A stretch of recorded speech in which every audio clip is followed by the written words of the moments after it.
para wibu no lab. Aduh, gimana nih kabarnya kan? Masih suka bukan nih Kopoy?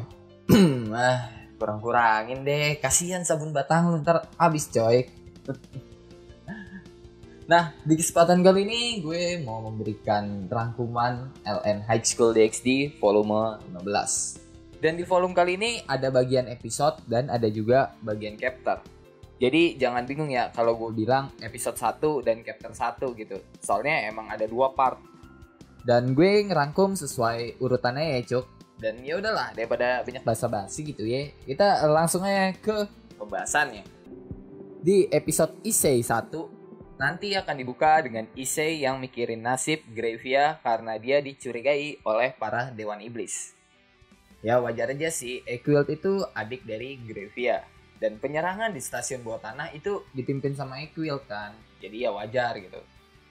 Setelah itu nanti Sona, Tsubaki, dan Denia gitu ya datang ke rumah Issei buat bahas masalah Equilt. Sedangkan nasib Rias, Azazel, dan Kiba gitu yang udah nyampe di Romania tidak perlu dikhawatirkan. Karena Rias mengabari kalau mereka baik-baik saja di sana. Lalu di chapter 1 itu sebenarnya kayak spin-off gitu lah buat gue. Soalnya nggak nyambung sama jalan cerita utama.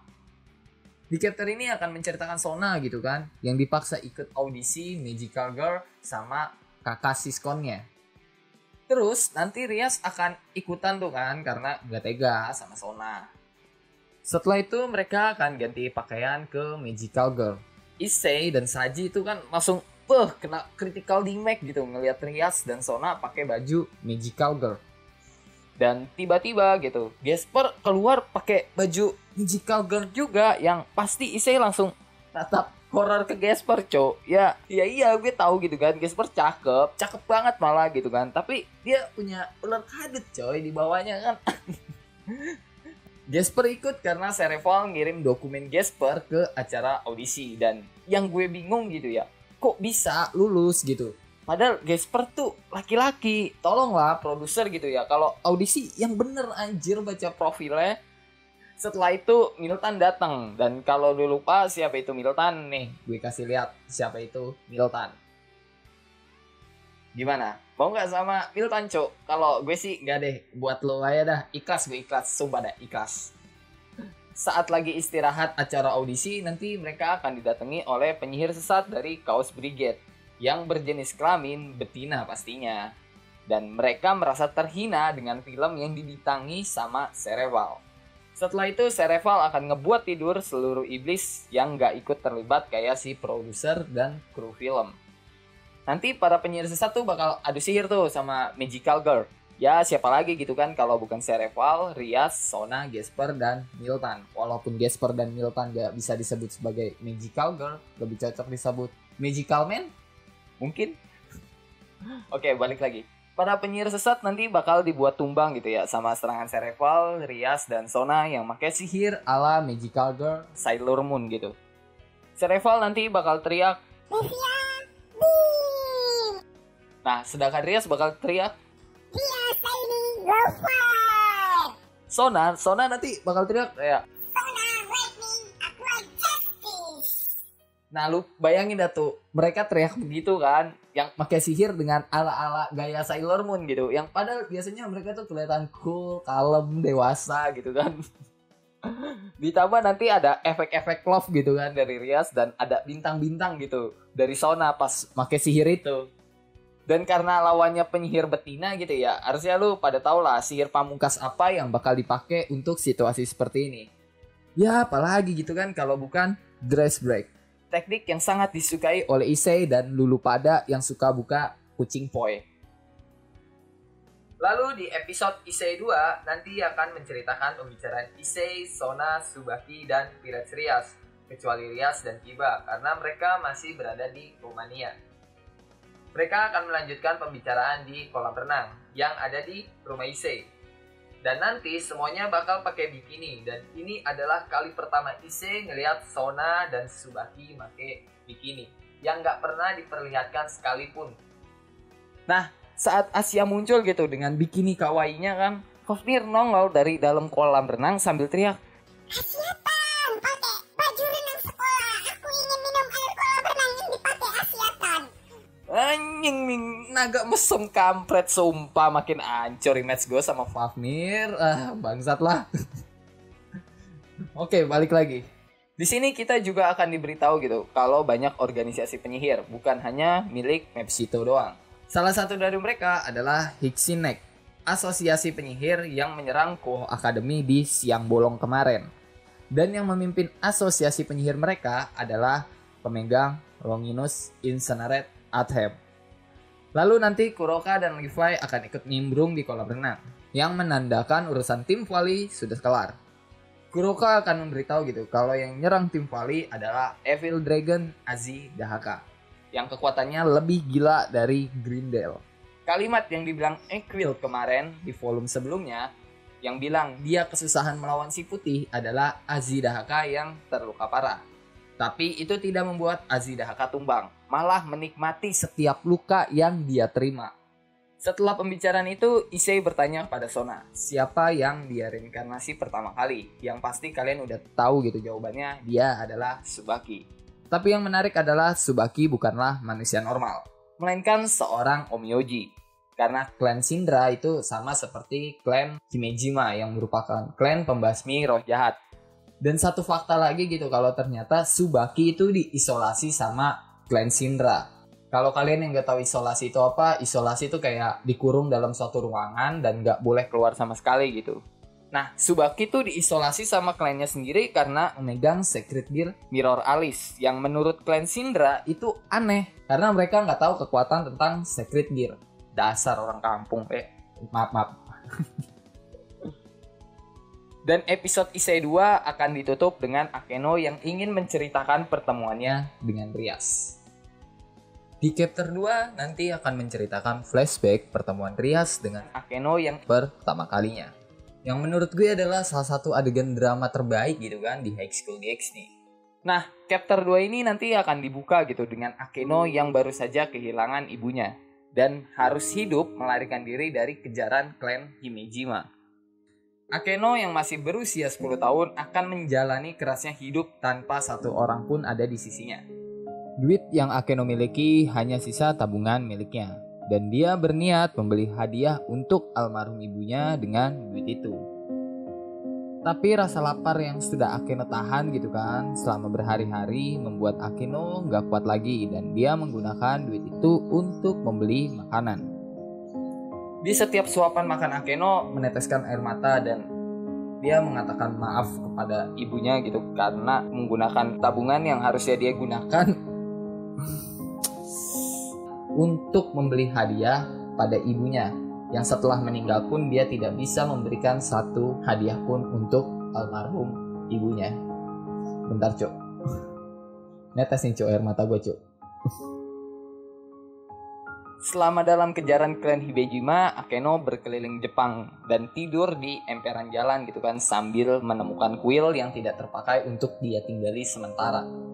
Saat Akeno udah nggak punya duit sepeser pun dan udah nggak makan gitu selama berhari-hari, Akeno secara nggak sengaja mengusir roh jahat yang mengganggu seseorang. Dan setelah itu Akeno diberi makan serta beberapa uang oleh orang itu. Semenjak saat itu Akeno menjadi pengusir roh untuk bertahan hidup. Akeno menjaga jarak dengan manusia, dia lebih suka berinteraksi gitu kan dengan roh ataupun oni. Dan nanti Akeno akan berteman dengan para Oni. Kejadian berganti di mana nanti Akeno yang gak tega gitu ngeliat manusia yang diganggu sama makhluk supernatural membuat Akeno menyelamatkan manusia itu. Tapi ternyata manusia itu sedang melakukan kontrak dengan iblis klan Gremory. Tapi saat dia sedang melakukan kontrak, dia diganggu oleh roh jahat. Dan Akeno yang menyelamatkan manusia itu secara otomatis akan terdeteksi oleh iblis dari klan Gremory.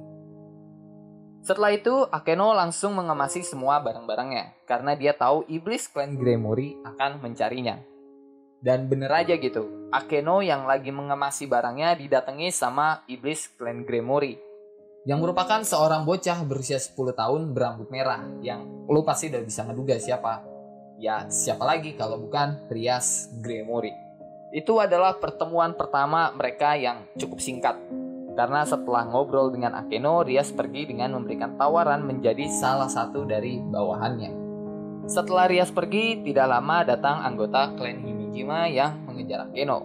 Dan ternyata yang mengejar Akeno adalah kakeknya sendiri. Saat Akeno sudah di ujung ajalnya, Oni yang berteman dengan Akeno melindungi Akeno. Tapi karena mereka makhluk yang lemah gitu kan, kakek Akeno sama sekali nggak peduli sama hal itu. Akeno yang begitu membenci kakeknya, klan Himejima yang mengejarnya gitu kan, dia tetap masih menunjukkan senyum kepada kakeknya dengan meminta permohonan. Tolong ampuni Oni-Oni kecil ini.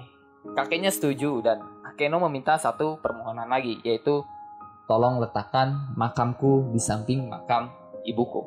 Aku mohon, kakek. Akeno mengatakan itu dengan penuh harap, tapi kakeknya menolak harapan Akeno yang begitu redup itu. Sebelum kakeknya membunuh dirinya, Akeno tersenyum kepada para Oni dengan bilang, tidak perlu khawatir, teruslah hidup untukku. Kalian semua jangan ada yang memendam dendam kepada mereka. Para Oni yang melihat Akeno langsung nangis. Gue juga jadi sedih anjir. Saat kakeknya Akeno ingin mengarahkan sihirnya pada Akeno, Rias datang secara tiba-tiba dengan menyuruh kakeknya Akeno berhenti. Rias datang bersama dengan iblis pelayan klan Gremory yang ditugaskan untuk mengawasi kota itu. Setelah itu, pelayan klan Gremory yang bersama Rias berbincang dengan kakeknya Akeno untuk membuat sebuah kesepakatan. Kesepakatan terjalin di antara mereka. Akeno tidak jadi dibunuh oleh kakeknya sendiri dengan syarat klan Gremory harus menyerahkan wilayah yang diawasi ke klan Himejima. Selain itu, Akeno juga diminta untuk tidak pernah menginjakan kakinya lagi di wilayah klan Himejima. Serta Akeno harus selalu ada di sisi Rias. Setelah itu kakek Akeno pergi dan di sini kita akan mengetahui kalau selama ini gitu Azazel telah membantu Akeno dari balik bayangan dengan melawan beberapa anggota klan Himejima yang diutus untuk membunuh Akeno. Tapi Azazel tidak sampai membunuh klan Himejima. Takutnya nanti akan timbul sebuah perselisihan antara Datenshi atau malaikat jatuh dengan klan Himejima. Scene akan berganti dengan Akeno yang pergi ke Underworld untuk pertama kalinya dan bertemu dengan keluarga Rias Gremory.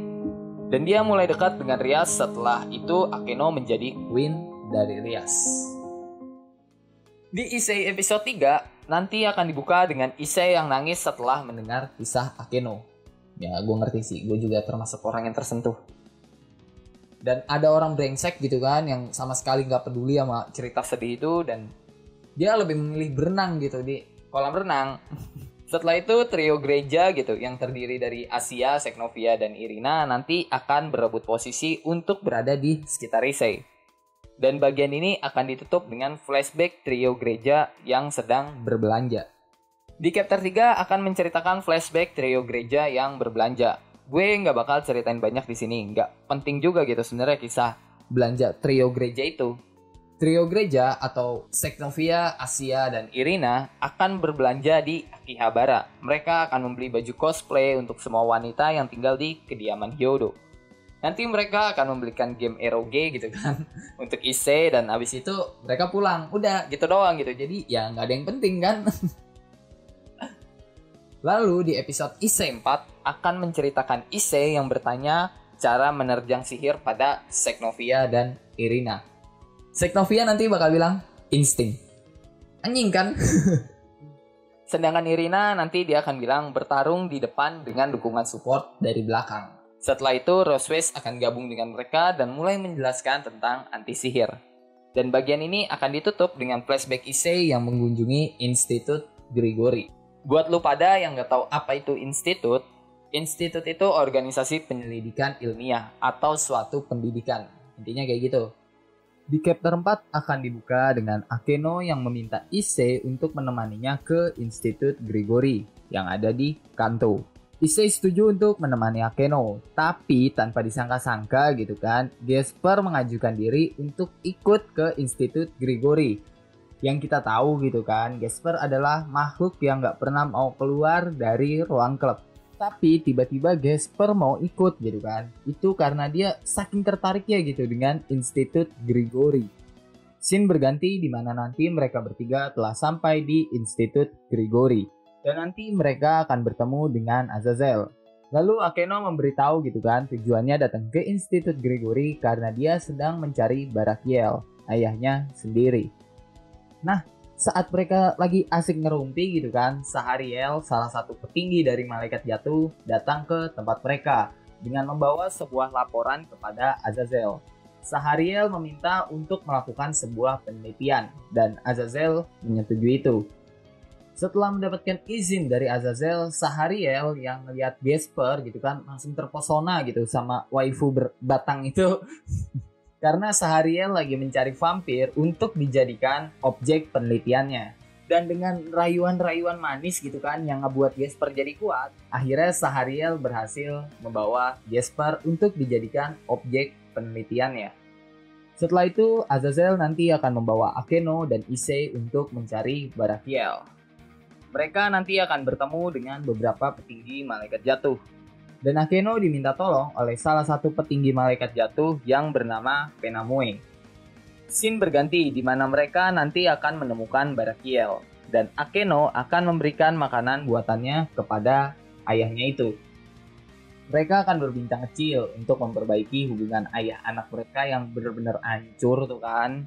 Yang kita udah lihat sendiri dan merasa perbincangan udah cukup gitu, Akeno nanti akan pergi karena tadi telah diminta tolong oleh Penamue.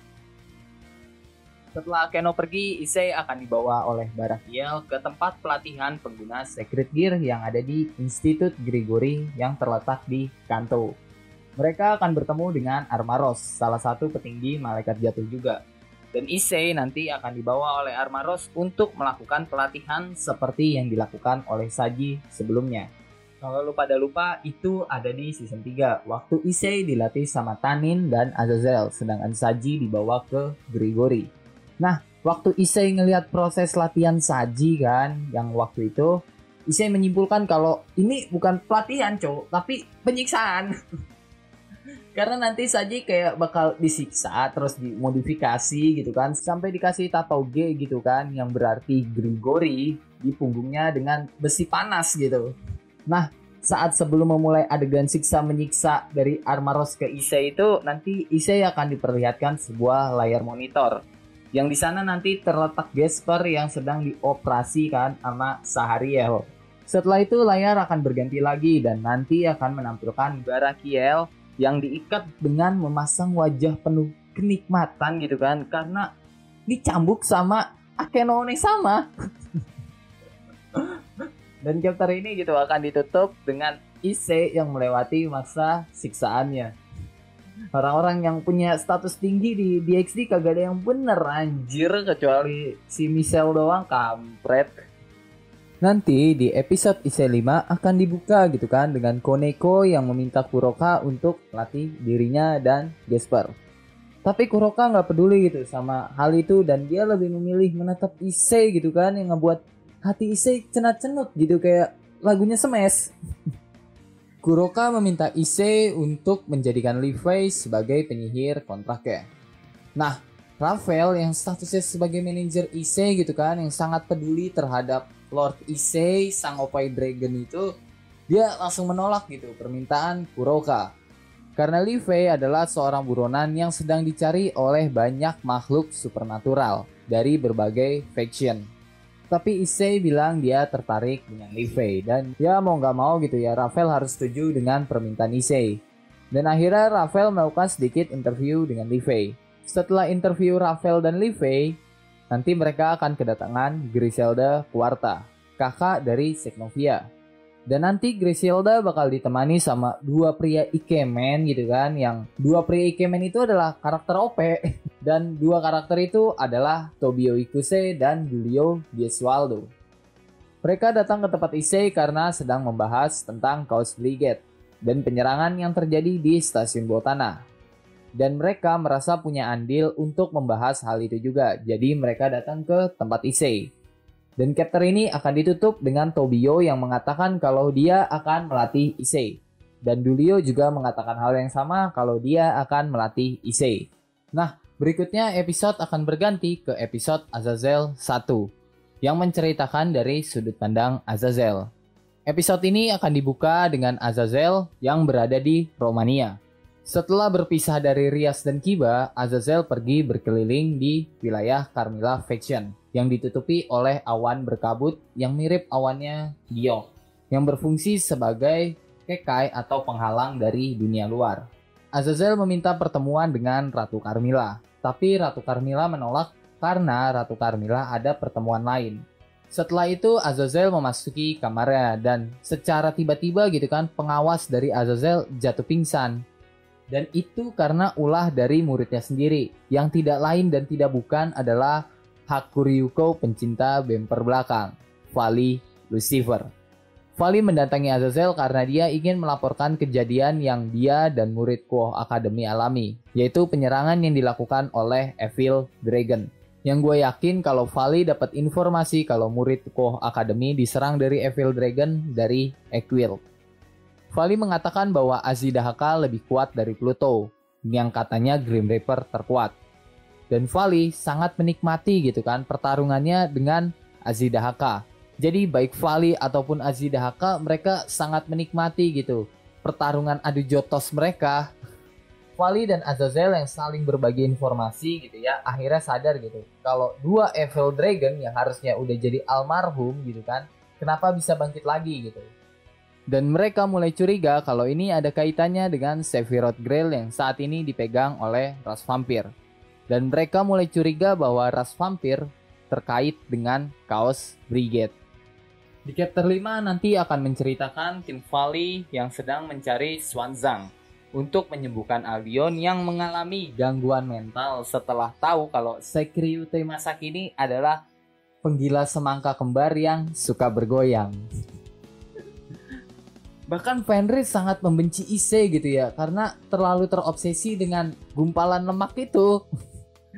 Dan kondisi Albion juga semakin diperparah gitu setelah Vali dan Albion dipanggil Ketsuryuko atau yang bisa kita sebut sebagai naga bemper belakang.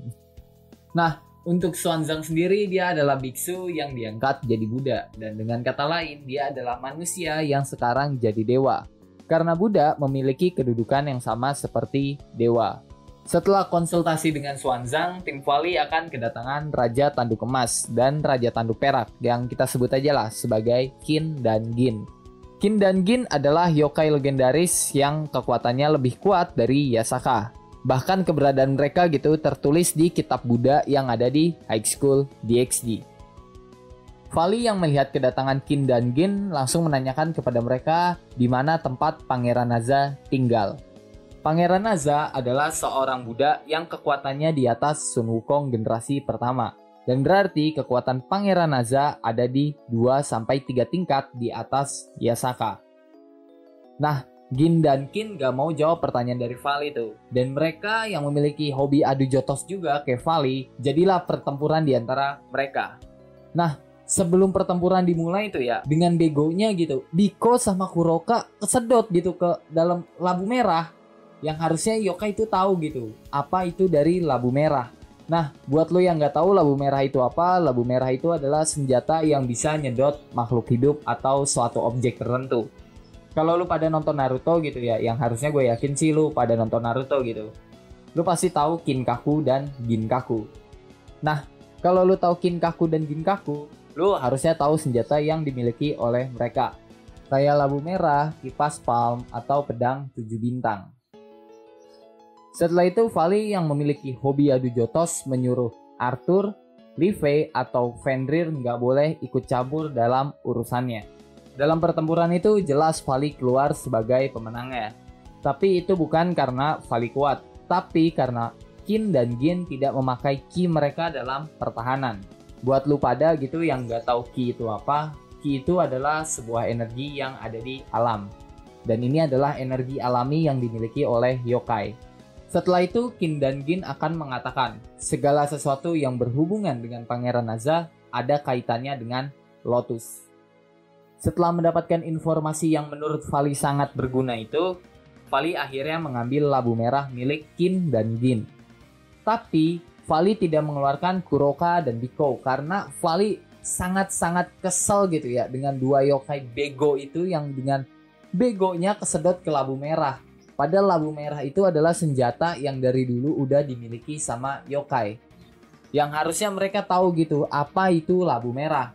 Masa Vali yang seorang iblis bisa lebih tahu gitu kan?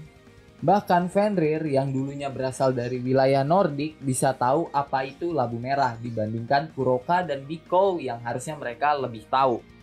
Dan chapter ini akan ditutup dengan fakta yang menurut gue sangat menarik, yaitu Raja Iblis Kerbau dari Cina yang hidup kembali.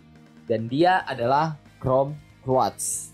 Di episode Azazel 2 akan dibuka dengan Vali yang berharap Albion segera terbiasa seperti The Drake terbiasa dipanggil sebagai Opei Dragon. Tapi Albion mengatakan, "Mustahil de Gozaru." Albion bakal ngomong gitu dengan ala-ala samurai gitu karena saking depresinya gitu dipanggil sebagai naga bemper belakang. Terus Biko yang juga ada di situ dia menambahkan kenapa nggak masukin Vali gitu ke acara Opei Dragon yang dibintangi sama Issei. Dan gue di sini mikir gitu ya, Vali sama Albion gitu masuk ke acara begituan, mana mau anjir. Tapi Albion malah bilang, itu bukan ide yang buruk. anjing Albion sampai bilang begitu, saking udah rusaknya gitu gara-gara Issei anjir. Naga di dunia DxD udah pada rusak gara-gara Issei, kampret. Dan episode Azazel 2 akan ditutup dengan Vali yang mengatakan, Equild menceritakan dalang dari semua kejadian ini sekaligus pemimpin atau leader utama dari Chaos Brigade.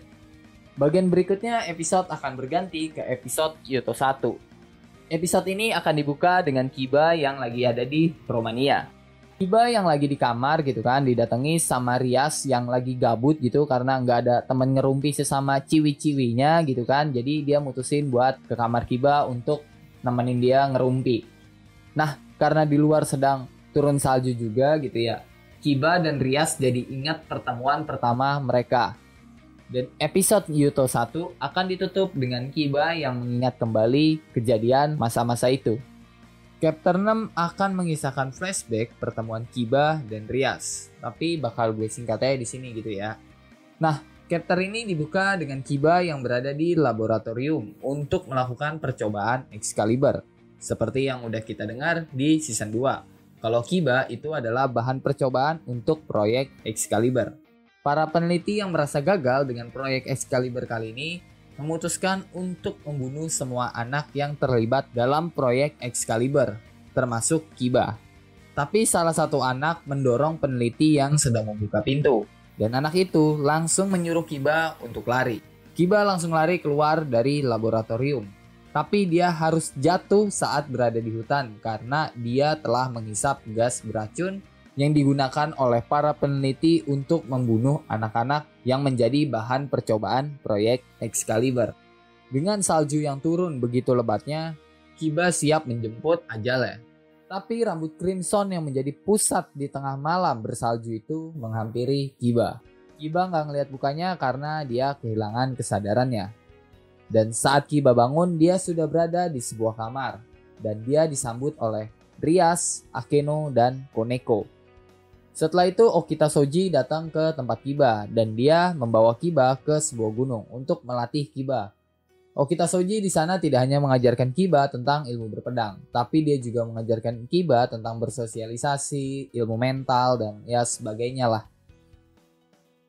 Nah, saat Kiba sedang membuat kuburan untuk teman-temannya yang mati saat percobaan Excalibur saat itu, dia didatangi oleh iblis liar yang memiliki badan setengah manusia setengah macan. Iblis liar itu ingin membawa Kiba dan menjualnya, tapi Kiba melawan dan membela diri. Walaupun begitu, Kiba yang notabene masih belajar kan ilmu berpedang, dia kalah dari iblis liar itu. Okita Soji datang sambil mengayunkan pedangnya. Dan dalam sekejap, iblis liar itu terpotong-potong menjadi kecil dan termutilasi. Rias ternyata juga ada di sana. Dia berniat mengunjungi Kiba dan Okita Soji karena dia merasa khawatir dengan Kiba yang baru dia reinkarnasi. Karena waktu Kiba baru direinkarnasi oleh Rias, Kiba memiliki sebuah penolakan yang sangat kuat terhadap iblis. Kiba secara perlahan-lahan mulai membuka hatinya ke Rias. Tapi membuka hatinya bukan dalam bentuk romantis ya, melainkan dalam bentuk dia memandang Rias sebagai kakak perempuannya. Dan chapter 6 akan ditutup dengan Rias, Kiba, dan Okita Soji yang nanti bakal main panggal. Kalau lu nggak tahu panggal itu apa, panggal itu kayak gangsing zaman dulu yang di atasnya ada paku payung tuh. Kalau zaman SD gue sih begitu ya. Gue nggak tahu zaman SD lu, siapa tahu SD lu lebih lama dari gue kan mainnya udah bukan Panggal lagi gitu. Nah, volume ini akan ditutup di bagian episode Yuto 2. Kiba dan Rias yang sedang mengingat kejadian masa kecil mereka gitu ya, yang pasti bukan kejadian masa-masa romantis gitu kayak yang gue bilang tadi, karena Kiba menganggap Rias sebagai kakak perempuannya dan Rias menganggap Kiba sebagai adiknya. Bahkan Rias pengen gitu kan Kiba manggil dia dengan sebutan Rias Onechan. Saat mereka sedang asik gitu kan mengingat kejadian-kejadian masa lalu itu, tiba-tiba mereka didatangi oleh seorang vampir dari klan Vladi. Vampir itu mengatakan bahwa Rias disuruh untuk menemui pemimpin dari fraksi Tepes. Dan episode Yuto 2 sekaligus volume 15 akan ditutup dengan info yang sangat penting, yaitu pemimpin dari fraksi Tepes adalah Valire Tepes. Orang yang saat ini sedang memegang Sephiroth Grail dan orang yang sangat dikenal oleh Gesper. Oke lah, mungkin itu aja untuk pembahasan kali ini tentang rangkuman volume 15 light novel High School DxD. Kalau kalian punya pendapat, saran, requestan atau yang lainnya bisa tulis di kolom komentar. Jangan lupa juga like video ini, subscribe channel ini, and share video ini ke teman-teman kalian, sahabat kalian, kerabat kalian, dan siapapun orang yang kalian kenal. Kalian juga bisa add IG gue untuk nge-tag gue kalau pengen ngebahas sesuatu hal-hal yang menarik gitu kan. Link gue taruh di deskripsi. Dan sampai jumpa di video selanjutnya and bye-bye.